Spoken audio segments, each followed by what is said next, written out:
Assalamualaikum warahmatullahi wabarakatuh. Innal hamdalillah nahmaduhu wa nasta'inuhu wa nastahdihi wa nastaghfiruh wa na'udzu billahi min syururi anfusina wa min sayyiati a'malina. May yahdihillahu fala mudilla lahu wa may yudlil fala hadiyalah. Asyhadu an la ilaha illallah wahdahu la syarika lah wa asyhadu anna Muhammadan abduhu wa rasuluh. Subhanaka la ilma lana illa ma 'allamtana innaka antal alimul hakim. Rabbi shrah li sadri wa yassir li amri wahlul 'uqdatam min lisani yafqahu qawli. Wala haula wala quwwata illa billahil aliyul azim.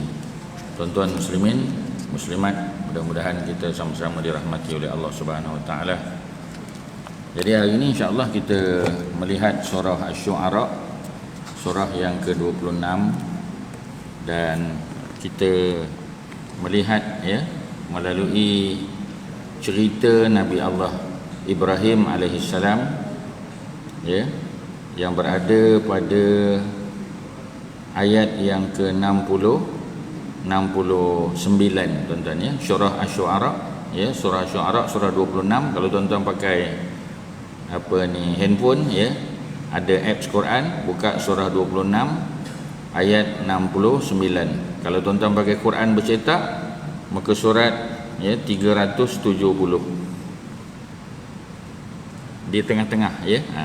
Jadi mari kita sama-sama melihat dan mengambil pengajaran daripada surah ni. Ada banyak doa Nabi Ibrahim yang boleh kita belajar, tuan-tuan.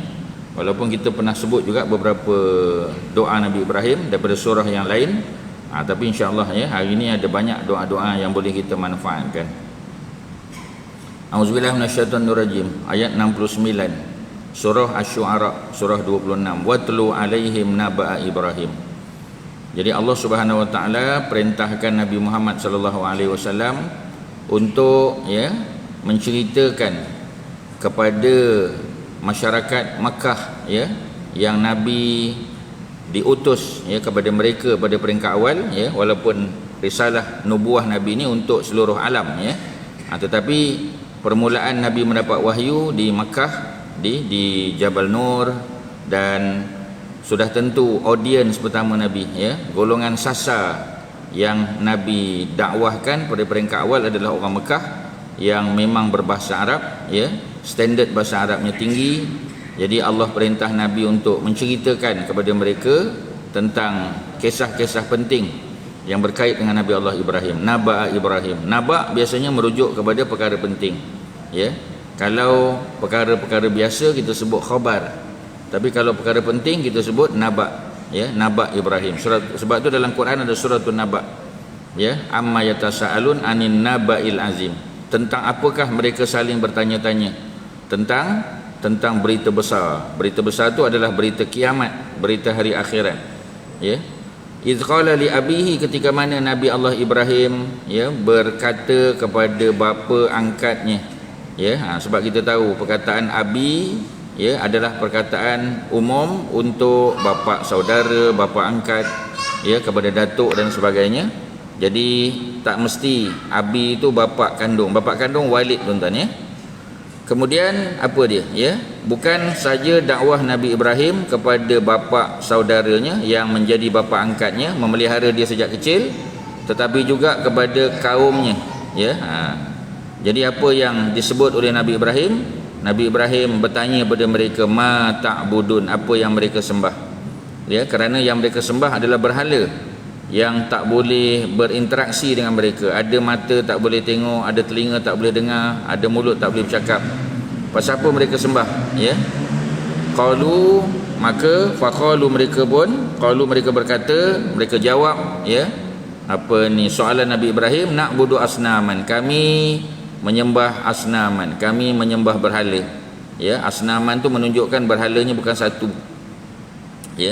Sejak zaman Nabi Allah Nuh, mula-mula manusia menyembah berhala, dan diutus Nabi kepada mereka adalah Nabi Nuh. Zaman Nabi Adam tak ada penyembah berhala lagi. Zaman Nabi Idris tak ada. Zaman Nabi Nuh alaihissalam, itu adalah rasul pertama yang diutus oleh Allah untuk berhadapan dengan golongan penyembah berhala, golongan musyrik. Ya, musyrikin lah, ya. Kalau seorang kita panggil musyrik, kalau ramai musyrikin, ya. Dan mereka bukan sembah satu berhala, banyak berhala. Zaman Nabi Nuh, ya, ada 5 berhala besar yang disembah.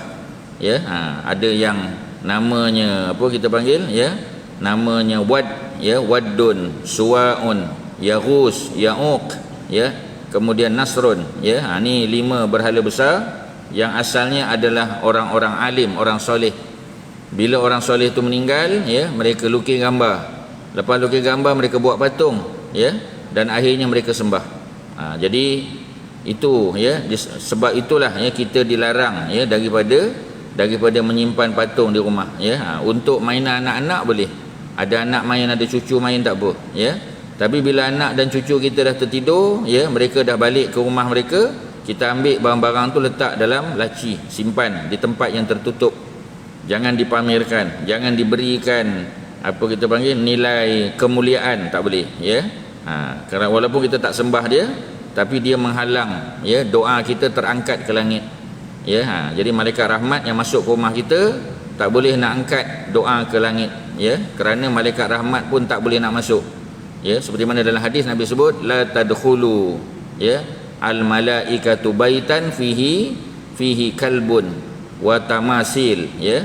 Jadi dalam hadis yang sahih Nabi sebut, la tadkhulul malaikatu baitan, malaikat tak masuk dalam rumah yang fihi kalbun, ada anjing, ya. Sebab tu anjing kalau nak jadikan sebagai pengawal pun duduk kat luar aje, ya.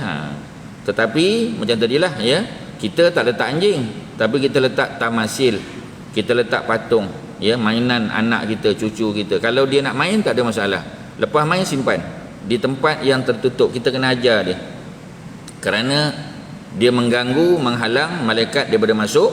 Dan juga apa lagi tuan-tuan, ya, maknanya doa-doa kita tak terangkat ke langit. Kita doa berbuih-buih mulut tapi tak terangkat, tak beri manfaat, ya. Pasal malaikat yang mencatat dan bawa naik ke langit tu tak boleh masuk dalam rumah kita. Bukan rumah saja, dalam kereta pun sama juga, ya. Kadang-kadang kita letak patung singa lah, patung, ya, teddy bear lah apa dalam kereta kita, dan kita pun doa, ya. Masuk kereta doa, baca bismillah, doa, ya. Apa kita doa? Allahu akbar, Allahu akbar, Allahu akbar, subhanallazi sakhkhara lana hadza, sampai habis. Tapi tak ada doa yang terangkat, kerana malaikat tak boleh masuk dalam kenderaan kita, ya. Jadi kalau berlaku apa-apa benda yang tak bagus, kita jangan salahkan orang lain, kita salahkan diri kita. Kadang-kadang, ya, geng-geng ustaz pun sama juga, tak perasan, ya. Bila kita masuk kereta dia, kita tahu, ustaz pasal apa ada patung dalam kereta? Dia kata anak-anak main.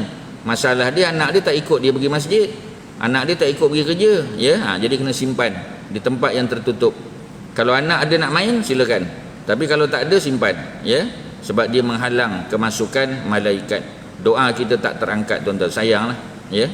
Jadi berhala zaman Nabi Nuh dah disembah. Asalnya bukan berhala, asalnya ialah para ulama. Mereka sayang, dah meninggal para ulama tu, ya, dipatungkan, ya, dilukis gambar, kemudian tak puas hati dipatungkan, dan akhirnya anak-anak cucu mereka tak tahu cerita, mereka sembah, ya. Kalau tuan-tuan pergi ke Mesir pun tuan-tuan akan terkejut zaman ni, ya. Di Mesir, ya, dibuat patung manusia, bukan penyanyi pelakon aja, ya, para ulama pun dibuat patung juga, ya, nak tunjuk kebiasaan masyarakat Mesir ni. Zaman-zaman dulu lagi mereka menyembah, ya, patung, menyembah manusia. Dulu raja-raja Mesir, Ramsis, ya, merempetah, ya, Firaun disembah, ya, diagung-agungkan. Sekarang penyanyi pula, para ulama pula dibuat patung, bukan gambar, tuan-tuan, ya, dipatungkan. Di Iraq, ya, zaman Saddam Hussein sama. Di Syria kita kata zaman Hafiz al-Assad, ya, ni anaknya Bashar al-Assad, dibuat patung juga. Jadi maknanya benda-benda tu di kalangan masyarakat Arab biasa sejak dulu, ya. Dalam masyarakat Melayu kita pun ada dulu-dululah, sekarang tak ada lah, alhamdulillah, ya. Kalau kita pergi ke negeri seberang contoh, ya, di Indonesia contoh, ya, sebab mereka dulu Buddha, mereka dulu Hindu. Jadi kesan, ya, daripada penyembahan berhala tu masih sikit sebanyak masih ada, ya. Makin baik makin baguslah, ya. Bila kepahaman Islam semakin bagus, maka alhamdulillah, ya, benda-benda tu dah tak ada. Tapi nak buang tu akan ambil masa, tuan-tuan. Tapi kita usahakan. Jadi apabila, ya, mereka sembah berhala, maka mereka kata fanazallu laha akifin, kami akan terus sentiasa menyembah berhala itu. Maknanya bukan sekadar mereka mengatakan mereka sembah berhala, mereka tak akan tukar fikiran, mereka tetap akan sembah berhala. Maka Nabi Ibrahim bersebut, qala, berkata Nabi Ibrahim, hal yasma'unakum, adakah berhala-berhala tu boleh mendengar kamu, iza tad'un atau iz tad'un, apabila kamu berdoa menyeru mereka, wahai Lata, wahai Uzza, wahai Manat, wahai Waddun, wahai Suwa', wahai Yaghus, wahai Ya'uq, ni semua nama berhala tuan-tuan. Wahai Nasr, boleh tak berhala tu dengar bila kamu minta?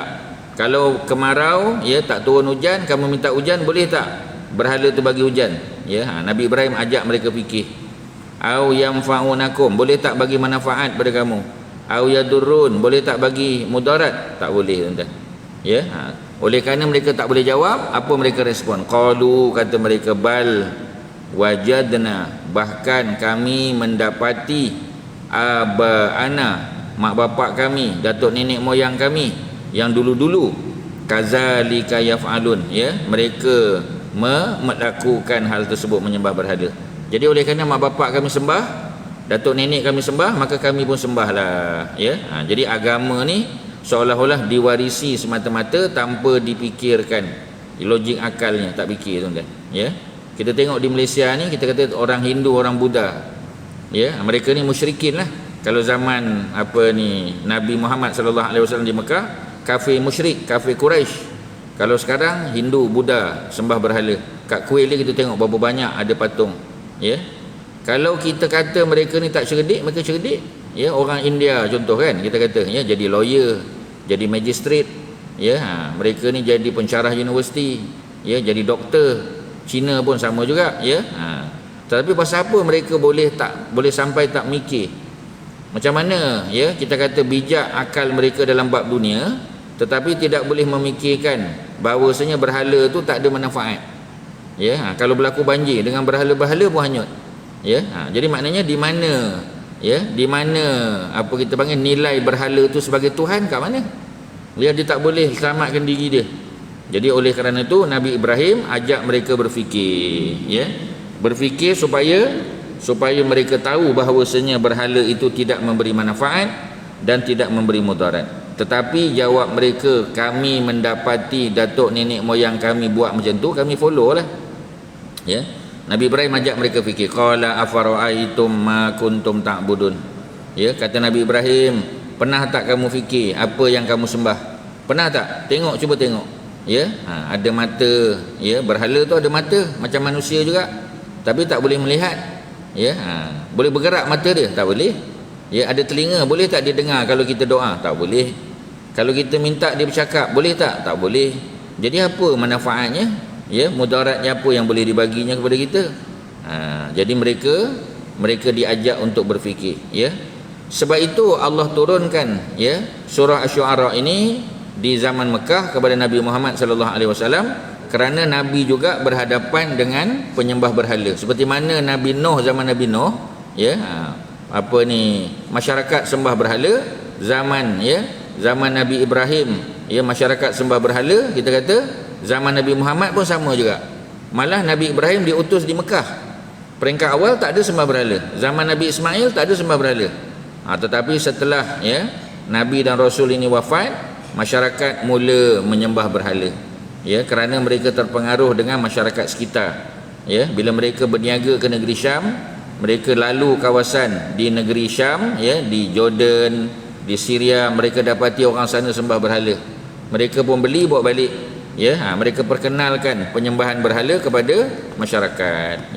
Jadi Amru bin Lu'ay, dalam hadis yang sahih disebut bagaimana Nabi melihat digambarkan kepada baginda bagaimana Nabi melihat Amru bin Lu'ay ini terburai perutnya.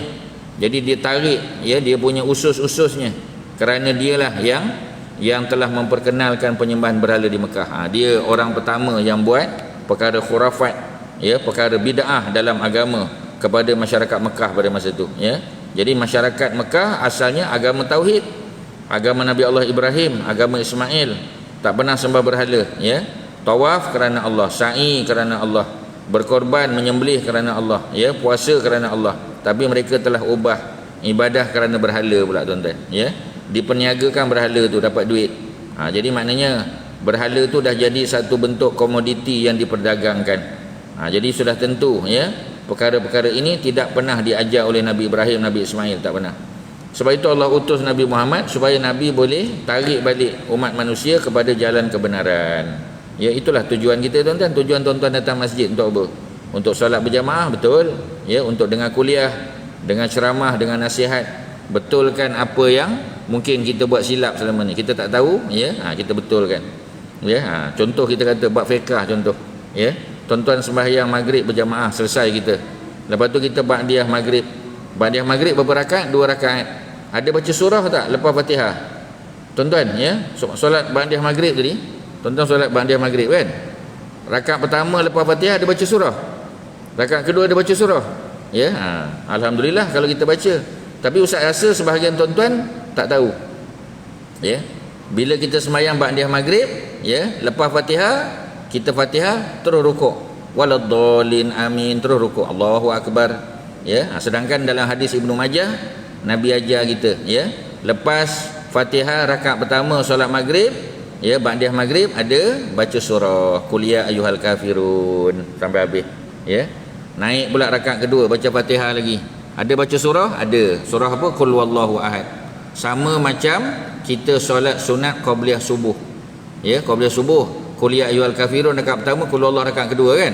Betul tak? Qabliyah subuh sama macam ba'diyah maghrib. Qabliyah subuh permulaan siang, ya, ba'diyah maghrib penutup siang tuan-tuan, ya. Maknanya masih siang. Macam kita tanya, orang tanya kita, ni pukul 8 ni siang lagi ke? Selagi tak masuk isyak siang lagi tuan-tuan. Tapi matahari dah tenggelam. Pasal apa kita tak tanya subuh? Subuh tu siang, ya.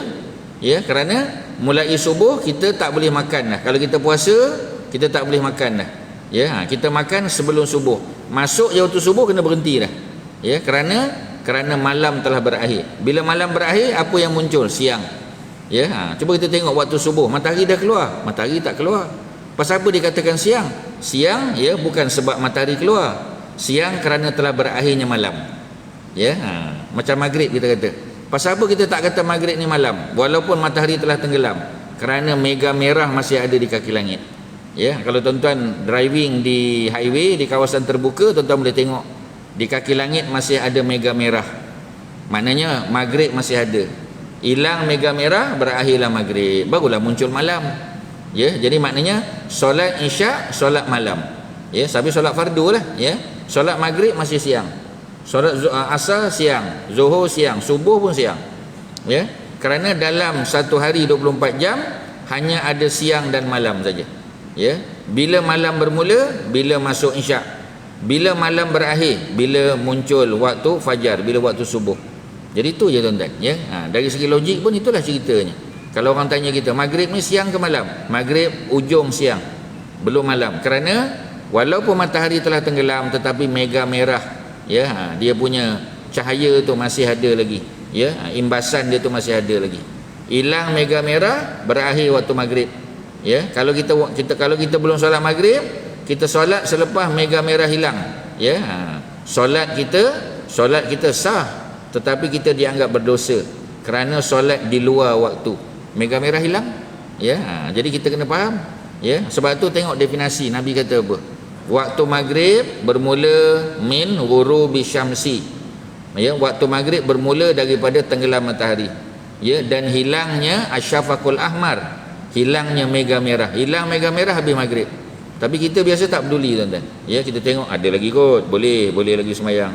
Ya, pukul 8 kita kata boleh. 8.05 minit boleh, 8.10 boleh. 8.30 memanglah boleh tuan-tuan, ya. Tapi cuba tuan-tuan tengok keluar, nampak tak mega merah? Ya. Jadi isyak kita dah lambat sikit 8.40. Cuba tuan-tuan, ya, 8.35 cuba tengok. Silap-silap dah hilang mega merah. Maknanya maghrib sudah berakhir walaupun isyak tak masuk. Ya, kerana apa? Kerana memang waktu maghrib daripada tenggelam matahari sampailah hilangnya mega merah. Jadi kita kena tengoklah definisi yang Nabi bagi tu. Ya, kita jangan tengok Pukul berapa isyak? Ya, isyak 8.40. Boleh lagi 8.35. Jangan tuan-tuan. Tuan-tuan tengok kat luar. Hilang tak mega merah? Kalau hilang, maghrib sudah berakhir. Walaupun isyak belum sampai. Kadang-kadang ada beberapa minit jarak antara hilang mega merah dengannya masuknya waktu isyak. Jadi kena berhati-hati. Sebab tu maghrib ni kritikal tuan-tuan. Maghrib kita jangan lambatkan. Ada peluang ambil wuduk, siap-siap. Ya, kalau boleh sebelum maghrib ambil wuduk siap-siap. Ya, supaya bila masuk maghrib kita boleh cepat. Sebab itu qabliyah maghrib dia tidak muakkadah. Solat sunat qabliyah maghrib tak muakkadah. Ya, ba'diyah maghrib muakkadah.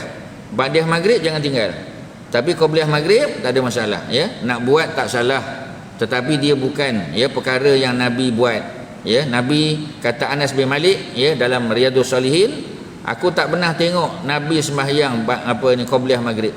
Ya. Tapi Nabi tak pernah suruh orang buat dan Nabi tak pernah larang. Ketika Nabi tengok ada sahabat buat, Nabi tak larang.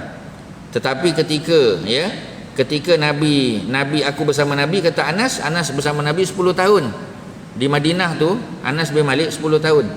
Maknanya lepas maghrib dia balik ikut bapak dia balik ke Quba. Ya, kalau tuan-tuan masih ingat, tuan-tuan pergi ke Madinah, ada Masjid Masjid Nabawi dan Masjid Quba. Antara Masjid Nabawi dengan Masjid Quba tu 2 batu jarak dia. 2 batu berapa kilometer? 3.2 kilometer. Jauh jugalah. Ya, kalau nak berjalan kaki tak larat tuan-tuan, naik bas, naik teksi. Ya. Jadi Anas bin Malik dia sembahyang bersama Nabi maghrib. Lepas pada maghrib, ketika masih lagi ada mega merah, dia dengan ayahnya Abu Talhah, bapa tiri dia, balik ke Quba sebab mereka duduk di Quba. Ya. Jadi Anas bin Malik kata, selama aku dengan Nabi tu, aku tak pernah tengok Nabi solat qabliyah maghrib. Dia kata aku tak pernah tengok solat qabliyah maghrib. Tetapi ba'diyah maghrib Nabi tak tinggal tuan-tuan. Kerana ba'diyah maghrib sifatnya sunnah muakkadah. Ya, macam qabliyah isyak juga. Qabliyah isyak tak muakkadah. Nak semayang tak salah, tapi Nabi tak buat. Ya. Jadi kalau ada orang buat kita jangan marah, mungkin dia tak tahu. Ya, kita nasihat selepas selesai. Jangan kita tarik tangan dia pula. Dia bangun, kita tarik tangan dia. Ya. Jadi dari segi dakwah tak kenalah. Ya, kita cakap slow-slow kat dia. Kita bagi tahu dia. Solat-solat sunat ni, qabliyah ba'diyah ni ada yang muakkadah, ada yang tak. Oh, dia kata ya ke? Saya ingatkan semua muakkad. Tak tuan-tuan. Kena belajarlah. Ya, ba'diyah maghrib muakkadah. Ba'diyah isyak muakkadah. Ya. Tapi qabliyah maghrib, qabliyah isyak tak. Ya. Kalau ba'diyah asar tak ada. Ya, sebab itu waktu yang dilarang. Ba'diyah subuh tak ada. Tapi kalau ba'diyah zuhur, jangan kata ba'diyah zuhur, qabliyah zuhur pun muakkad. Kalau boleh 4 lagi bagus tuan-tuan. Maknanya solat ni dia tak sama. Zuhur lain cara dia. Ya, maknanya qabliyah ba'diyah tu lain hukum dia. Asar macam tu juga, maghrib isyak sama. Ya. Jadi kita kena detail. Kita tak boleh hentam sama rata, tak boleh tuan-tuan. Lain ibadah, lain cara dia. Ya. Okey, jadi maknanya nak ubah pemikiran tu payah tuan-tuan. Ya, nak ubah pemikiran manusia, macam contoh tadi. Kita nak bagi tahu pada orang. Kalau macam ustaz boleh bagi tahulah pasal ustaz ceramah. Ustaz kata tuan-tuan, nampak laju sangat ba'diyah maghrib tu. Dia kata ba'diyah maghrib ni 2 rakaat ustaz. Memang 2 rakaat. Tapi laju sangat. Dia kata memanglah ustaz tak baca surah. Ustaz kata Nabi baca surah. Ya ke? Kita pun bagi tahu. Ya, surah apa Nabi baca? Lepas Fatihah rakaat pertama, qul ya ayyuhal kafirun. Oh ya ke ustaz? Saya tak tahu selama ni. Yalah nak buat macam mana kan? Dia tak tahu. Tapi bila kita bagi tahu, alhamdulillah. Dia kata terima kasih ustaz. Selama ni saya tak tahu. Saya dah pencin dah, umur 63 dah. Ya, nak masuk 64 dah. Tapi saya tak pernah dengar. Yalah nak buat macam mana kan? Ilmu ni luas. Ada banyak benda yang ustaz-ustaz dah cerita, mungkin kita tak hadir. Ya, mungkin kita terlepas pandang. Jadi oleh kerana tu dia dah tahu dah. Rakaat kedua dia baca surah, ada qul huwallahu ahad. Oh, maknanya macam qabliyah subuh juga. Kita kata ya, betul. Pasal apa agaknya ustaz ya? Pasal qabliyah subuh permulaan siang, ba'diyah maghrib penghujung siang, sebelum masuk malam, baru dia faham. Alhamdulillah tuan-tuan. Ya, sebab itu dalam kitab Bulughul Maram disebut oleh Ibnu Hajar, hadis dibawa cerita tentang solat maghrib tu. Solat maghrib 3 rakaat. Pasal apa solat maghrib 3 rakaat? Kerana solat maghrib adalah solat terakhir siang hari. Sebab tu dia macam witir. Sebab tu dia kata dipanggil sebagai witrun nahar. Solat maghrib witrun nahar, dia adalah witir kepada siang. Ya, seperti mana kita ada witir malam. Sebelum subuh kita ada witir, ya, 1 rakaat atau 3 atau 5 atau 7 boleh. Ya, begitu juga solat ya maghrib 3 rakaat juga. Kan pelik.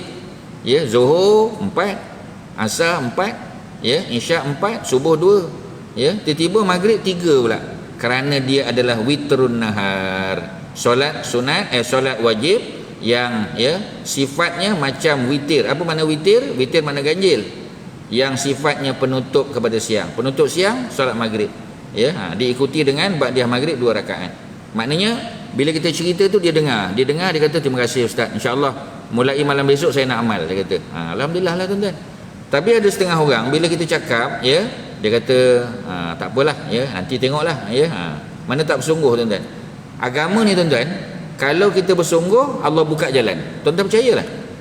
Kalau kita nak selalu bahasa sunat ke, nak selalu sedekah ke, nak selalu sembahyang sunat, nak selalu baca Quran, nak selalu dia datang, ya, tengok ziarah orang sakit sebagainya. Kalau kita biasakan benda tu, kita azam betul-betul, ya Allah, aku nak amal benda ni, aku nak buat, ya Allah, mudahkanlah. Allah mudahkan tuan-tuan. Tapi kalau kita tak serius, ya, kita santai aja, ya, ambil mudah, dia pun jadi mudah juga tuan-tuan. Mudah tak buat, bukan mudah buat, mudah tak buat. Ya, jadi tuan-tuan percayalah. Ya, macam kita tengok anak-anak kita lah. Ya, bila dia masuk, ya, ustaz tengok budak-budak yang masuk tingkatan 1 sekolah apa kita panggil, ya, sekolah apa kita panggil, sekolah menengah kebangsaan lah, SMK. Ya, contoh di mana-mana lah, banyak tempat, di tempat tuan-tuan ni pun ada. Kalau ustaz tengok di Sungai Buloh kita kata, ya, di Bukit Ramang Putera, sekolah menengah Bukit Ramang Putera, atau sekolah menengah Bukit Gading kat Sungai Pelong tu, dekat Simpang 4 tu kan, dekat balai polis tu kita kata, dekat sebelah apa kita panggil Amberton, kawasan apa ni, kawasan housing baru tu. Ya, jadi budak-budak masuk tingkatan 1. Masuk tingkatan 1, ya, budak-budak yang masuk tingkatan 1A lah, kelas A. Ya, budak-budak yang kita kata dia, kalau dulu UPSR dia 5A lah. Ya, dia tak masuk asrama. Tak masuk sekolah asrama lah, ya. Tapi sebab dia bukan tak dapat tapi dia tak nak. Dia tabalah, dia kata nanti tingkatan 4, tingkatan 5 baru masuk asrama. Tingkatan 1, 2, 3 ni duduk rumah lagi. Ya, terutamanya anak-anak bonsu, ya, dia manja lagi. Jadi bila dia masuk tingkatan 1 tu, ya, biasa kita akan offer dia untuk buat bahasa Arab. Ya, maknanya budak lain ambil 8 subjek, dia ambil 9. Ya, jadi bila kita buat test, alhamdulillah lulus dia. Ya, sebahagian budak-budak ni daripada sekolah kafar kan, sekolah integrasi, sekolah kafar, bila dia ambil test bahasa Arab, lulus. Bukan sekadar lulus, dapat 90, 95. Kita pun offer pada dia. Ya, kita kata ni apa kalau nama dia Aiman ni bagus ni, ya. Pihak sekolah nak offer pada Aiman untuk ambil bahasa Arab komunikasi tingkatan 1. Mau tak? Dia kata dia tak boleh nak jawab. Dia kata nantilah balik tanya mak dengan abah dulu. Dia pun tanya mak abah dulu, ya. Mak abah kata tak payahlah Man. Ya, 8 subjek tu pun dah payah dah, nak bahasa Arab pula. Tapi Aiman tu nak. Aiman kata saya dapat 95 mak. Dapat 95 abah, ya. Sebab Aiman memang dah belajar bahasa Arab sejak daripada darjah 1 dulu, sekolah integrasi ataupun sekolah kafar, ya. Alhamdulillah dia punya PSRA pun bagus. Masuk tingkatan 1, test pun bagus. Tapi kadang mak bapak pula halang. Dia kata tak payah halaman. Ya, belajar matematik, belajar sains, belajar English cukup. Bahasa Arab ni tak apa, ya. Nanti besok dah pencen ke apa, nak belajar bahasa Arab, belajarlah. Tu dah tuan-tuan. Ya, nak pencen. Pencen tu payah nak belajar tuan-tuan. Ya, sebab masa kecil itulah belajar bahasa asing. Nak belajar bahasa Arab, bahasa Mandarin, ya, dan sebagainya, kita daripada kecil lagi. Sebab kita punya apa kita panggil, bebanan otak tu belum berat lagi. Ya, tu punya bahasa Arab. Jadi oleh kerana tu kadang-kadang mak ayah pula. Ada pula, ya, anaknya bila ambil test cukup makan aja. Pihak sekolah kata kalau Aiman nak ambil boleh, tapi macam tadilah kena usaha kuat sikit. Ya, Aiman kata tak nak lah. Bila Aiman balik tunjuk result dekat mak bapak dia, dia kata Aiman ni lulus ni Man. Aiman ambil lah. Bapak pula yang suruh, anak tak nak. Pun ada juga tuan-tuan. Ya, jarang anak ndak, mak bapak ndak, jarang tuan-tuan, walaupun ada. Ya, jadi kita lah pihak sekolah jumpa dengan mak ayah tu. Ya, kita panggil lah, kita kata encik, ya, ni bapak Aiman ke je? Boleh tak encik dengan isteri datang ke sekolah, kita ada anak bincang-bincang sikit. Sebab ni cerita masa depan anak dia ni. Ya, kita pun bagi tahu. Kita kata, cik, ya, kita tengok Aiman ni ada harapan. Walaupun result masa kita test bahasa Arab tu tidaklah terlalu tinggi, ya, tapi alhamdulillah lah, ya, dapat, ya, dekat-dekat 70 juga, 70%. Ya. Walaupun taklah tinggi sangat, ya. Sebab dia ni ada latar belakang sekolah agama, sekolah kafah, sekolah integrasi. Kita pihak sekolah mencadangkan supaya dia ambil. Ya, ada bapa yang alhamdulillah ustaz, dia kata, ya, alhamdulillah cikgu, kita setuju. Ada setengah bapa kata, kita bukan tak nak, tahu bahasa Arab tu penting, ya, tapi itulah takut beban pula, sedangkan anak dia boleh, ya. Jadi kita proof kan, kita kata macam ni lah, ya, kita give it a try. Kita kata bagi 6 bulan dia ambil dulu, kita tengok result, ya, dia punya apa pertengahan tahun, exam pertengahan tahun, kita tengok result dia macam mana, ya. Alhamdulillah pertengahan tahun, ya, daripada 70 markah dapat 90, tuan-tuan. Kita proofkan kepada bapak dia, ya, tengok apa ni, apa Tuan Haji, tengok anak Tuan Haji boleh buat, ya. Jadi tapi dia berat juga tu, ya. Dia kata macam inilah, bagi lagi 6 bulan, ya, sampai habis tingkatan 1. Ada pelajar, tuan-tuan, tingkatan 1 ambil, ya, bahasa Arab komunikasi, tingkatan 2 ambil, tingkatan 3 dia drop, dia tak nak ambil, sayang, tuan-tuan, ya. Kita ada ramai pelajar macam tu, tuan-tuan, ya. Nanti bila masuk tingkatan 5 dia tak ada bahasa Arab lah, tingkatan 3 pun tak ambil, ya.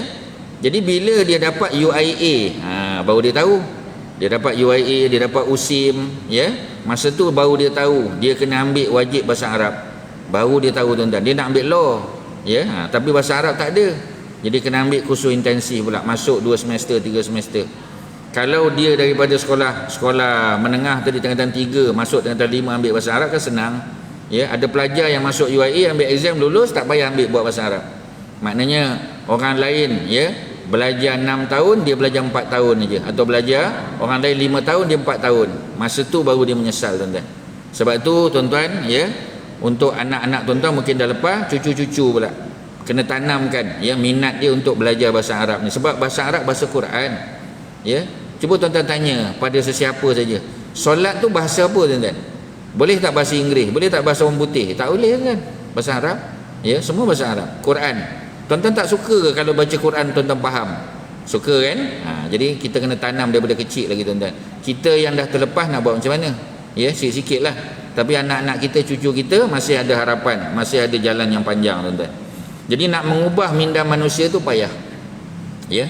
Dulu bahasa Arab hanya diajar di sekolah agama, sekolah aliran agama, ya, sekolah Arab kita kata. Tetapi alhamdulillah sekarang, tuan-tuan, ya, bahasa Arab itu diajar di peringkat sekolah menengah kebangsaan, ya. Maknanya ada kelas aliran agama. Dia sekolah biasa tetapi ada bahasa Arab dia. Alhamdulillah, tuan-tuan. Ini satu benda yang peluang kepada anak-anak kita untuk di samping subjek-subjek lain dia boleh juga buat bahasa Arab. Boleh kalau form 4, form 5 buat syariah Islamiah, buat Quran sunnah dan sebagainya, ya. Tak ada hal, tuan-tuan. Nak jadi doktor ke, nak jadi apa lepas tu jadilah, tak ada masalah. Islam tak pernah larang. Tetapi penguasaan bahasa Arab dia baik. Paling kurang dia baca Quran, ya, walaupun tak faham 100%, paling kurang 30-40% boleh faham juga, tuan-tuan. Ya, itu cerita dia. Tapi, ya, nak sebut seperti mana Nabi Ibrahim nak mengubah minda manusia bukan satu perkara yang mudah, tuan-tuan. Payah, ya, kerana mereka sudah biasa tengok nenek moyang mereka sembah berhala. Ya, sebab tu mereka jawab apa? Qalu bal wajadna, bahkan kata mereka, kami mendapati abaana, datuk nenek moyang kami, kazalika yaf'alun, mereka pun sembah berhala juga, ya. Sebab itu Nabi Ibrahim ajak mereka fikir, ya. Bukan kamu saja, antum wa abaukumul aqdamun, kamu dan mak bapak nenek moyang kamu dulu sama-sama, ya. Semua yang kamu sembah itu adalah musuh Allah, ya. Fa innahum aduwwun li illa rabbil alamin. Maka Nabi Ibrahim pun cerita, ya, ciri-ciri sifat-sifat Allah macam mana. Allazi khalaqani fahuwa yahdin, ya. Ayat yang ke-70 apa ni, 77, ya, 78, ya. Allah ini yang mencipta aku, Allah yang bagi hidayah. Wallazi huwa yut'imuni wa yasqin, dialah Allah yang beri makan kepada aku, dia yang beri minum, ya. Wa idza maritu fahuwa yashfin, dan apabila aku sakit maka dialah yang memberi sembuh. Ya, ni doa power lah tuan-tuan, ya, yang kita kena baca lah bila kita sakit, ya, kita baca wa idza maritu fahuwa yashfin, dan apabila aku sakit maka dialah yang memberi sembuh. Ya, jadi kalau orang tanya kita dalam Quran ada tak ayat-ayat khusus, ya, ayat-ayat syifa dipanggil, ayat-ayat untuk sembuh penyakit? Ada tuan-tuan, ada banyak. Antaranya ialah ayat yang ke 80 surah ni, wa idza maritu fahuwa yashfin, dan apabila aku sakit maka dialah Allah yang memberi sembuh. Wa idza maritu fahuwa yashfin. Tuan-tuan pergi ke pusat rawatan Islam, ya, di kaunter dia di belakang tu biasanya ada apa kita panggil, ada motor besar, ya, apa dia punya apa kita panggil tagline dia, wa idza maritu fahuwa yashfin, apabila aku sakit maka dialah Allah yang memberi sembuh. Sebab memberi sembuh tu Allah, tapi dirawatlah, ya, dirawat, ya, di apa kita panggil, diberi ubat, makan ubat sebagainya, dengan izin Allah sembuh lah tuan-tuan, ya. Tetapi macam tadilah, kita kena yakin bahawasanya yang memberi sembuh tu adalah Allah Subhanahu Wa Taala, ya. Masuk waktu tuan-tuan, kita bagi laluan pada azan, ya. Wa iza maritu fahuwa yashfin, ya, boleh 4 minit lagi. Okey, kita habiskan tuan-tuan, ya. Wallazi yumituni summa yuhyin, bukan doa. Doanya ialah, ya, ayat yang ke 43, wallazi atma'u an yaghfira li khati'ati yaumiddin. Ini adalah doa harapan, ya, di mana Allah Subhanahu Wa Taala, ya, yang kita sebagai manusia sangat mengharap supaya Allah ampunkan khati'ati, dosa-dosa aku, ya. Dialah Allah yang atma'u, aku berharap sangat, ya, ayaghfira li khati'ati, yang boleh mengampunkan dosa aku, ya, yaumiddin, pada hari manusia dihimpun di mahsyar besok tuan-tuan. Siapa yang boleh ampun dosa? Allah lah, ya. Kemudian Rabbi habli hukman wa alhiqni bisalihin. Ini juga doa minta supaya masuk syurga tuan-tuan, ya. Minta supaya Allah anugerahkan kita dalam kehidupan ini kebijaksanaan, ya. Supaya kita ni bukan bijaksana dalam bab dunia saja, tetapi juga bijaksana dalam bab akhirat. Sebab kita tengok macam tadilah, ya, orang Hindu, orang Buddha bijak-bijak, dia jadi lawyer, jadi magistrate, jadi doktor perubatan, ya, doktor pakar, doktor pandai-pandai tuan-tuan, andal-andal, ya. Tetapi macam mana dalam bab menyembah Allah ni dia tak dapat, ya. Kita kata Abu Jahal ni orang bijak, ya, dipanggil Abul Hakam, ya, orang Quraisy panggil dia Abul Hakam, maknanya orang bijak, orang cerdik. Tetapi Nabi dan para sahabat panggil Abu Jahal, orang jahil. Kerana apa? Walaupun dia bijak dalam bab dunia, dia tak bijak dalam bab akhirat. Kita tak nak tuan-tuan. Sebab tu ni doa power tuan-tuan, ya. Ayat 83 apa tuan-tuan, ya? Ayat yang memberitahu kepada kita bahawasanya kita nak minta Allah bagi hukman, Allah bagi kebijaksanaan, wisdom dalam hidup kita. Wa alhiqni bisalihin, dan masukkan aku wahai Allah, dapatkanlah aku ni, disertakan aku ni dalam golongan orang-orang soleh. Orang soleh siapa tuan-tuan? Orang yang masuk syurga. Sebab yang masuk syurga tidak ada orang lain melainkan illa solihin, ya, melainkan orang soleh. Jadi bila kita minta kita masuk golongan orang saleh, maknanya kita masuk syurga lah secara tak langsung, ya. Sebab syurga disediakan untuk orang soleh, orang takwa tuan-tuan. Lain pada tu tak dapat, ya. Kalau kita tak cukup soleh, kita akan masuk neraka dulu. Setelah kita dihukum baru masuk syurga, kita tak nak, ya. Sebab itu doa Nabi Allah Ibrahim, walhal Nabi Ibrahim ni tak ada dosa tuan-tuan, tak ada dosa pun minta ampun juga, ya. Dan akhirnya apa tuan-tuan? Dan akhirnya minta supaya Allah bagi kebijaksanaan dalam dunia dan dapat masuk bersama dengan orang soleh ke dalam syurga tuan-tuan, ya. Itulah yang boleh kita kongsi pada malam ni, ya, daripada ayat yang ke-69 sampai ayat yang ke-83. Wassallallahu ala sayyidina Muhammadin wa ala alihi wa sahbihi wasallam. Alhamdulillahirabbil alamin. Assalamualaikum warahmatullahi wabarakatuh.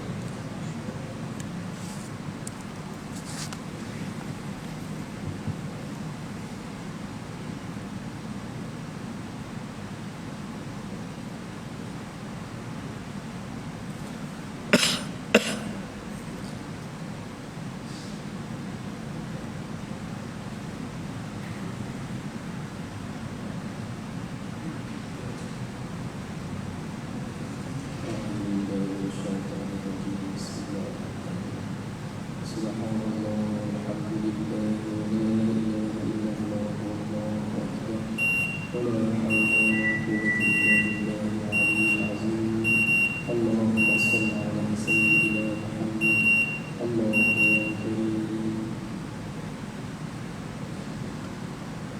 Allahu Akbar,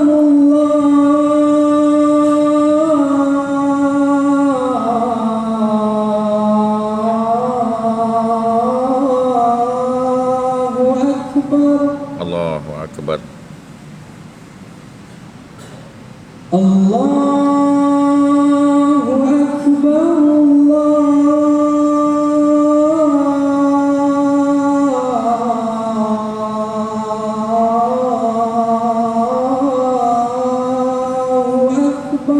Allahu Akbar.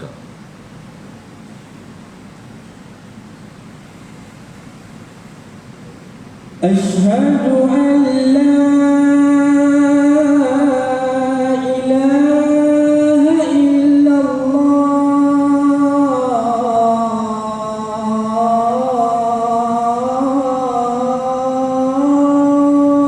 Asyhadu an la ilaha illallah. Asyhadu an la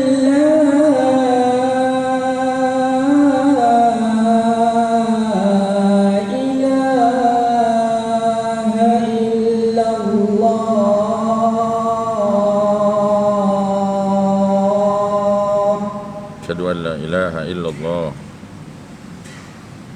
Asyhadu anna Muhammadar Rasulullah.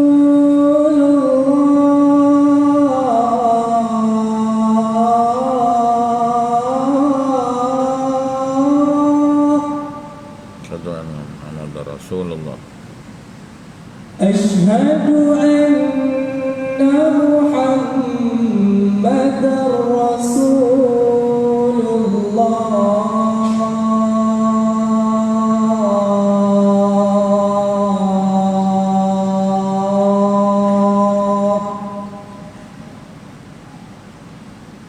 Asyhadu anna Muhammadar Rasulullah. Hayya 'alas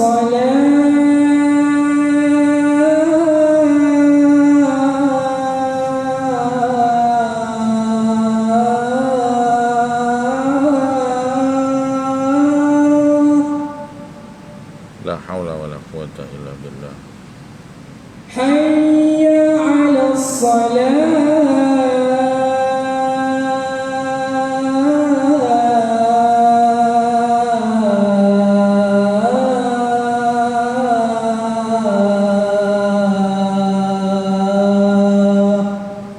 La haula wala quwwata illa billah. Hayya 'alal falah.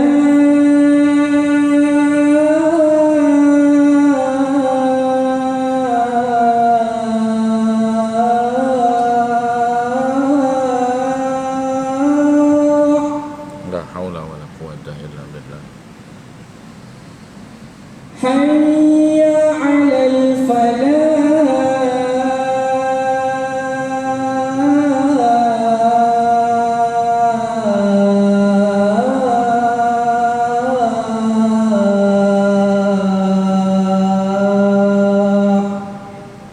La haula wala quwwata illa billah. Allahu Akbar,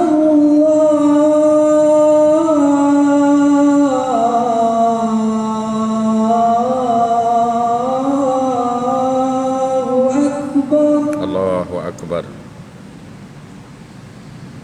La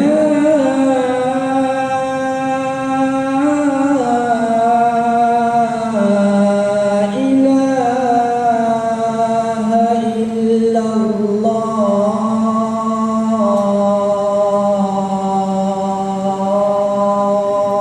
La ilaha illallah. Allahumma shalli ala Muhammad.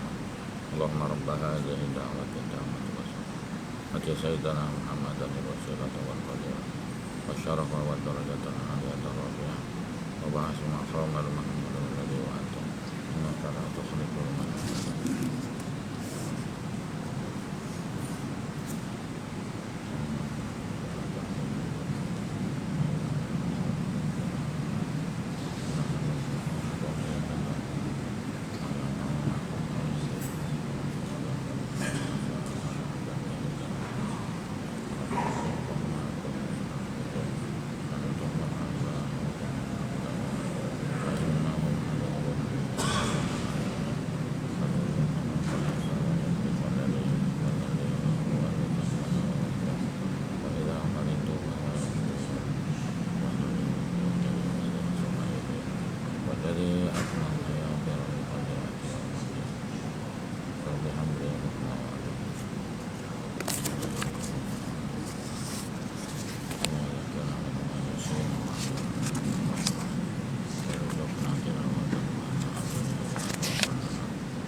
ثم استوى على العرش ما لكم من دونه من ولي ولا شفيع أفلا تتذكرون يدبر الأمر من السماء إلى الأرض ثم يعرج إليه كيف كان مقداره ألف سنة ذلك عالم الغيب وشهادة العليم الرحيم الذي أحسن كل شيء خلقه وبدأ خلق الإنسان من طين ثم جعل نسله من سلالة من ماء مهين ثم سواه ونفخ فيه من روحه وجعل لكم السمع والأبصار قليلا ما تشكرون قل هو وقالوا أإذا ضربنا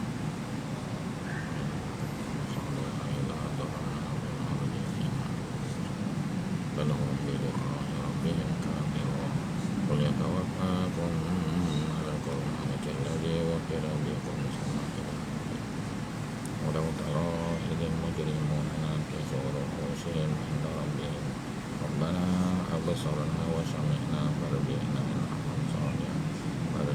نعمل صالحا إنا موقنون ولو شئنا لآتينا كل نفس هداها ولكن حق القول أما أن جهنم من الجنة والنار فذوقوا بما نسيتم لقاء يومكم إنا نسيناكم وذوقوا عذاب الخلد بما كنتم تعملون إنما يؤمن بآياتنا الذين إذا ذكروا بها خروا سجدا وسبحوا بحمد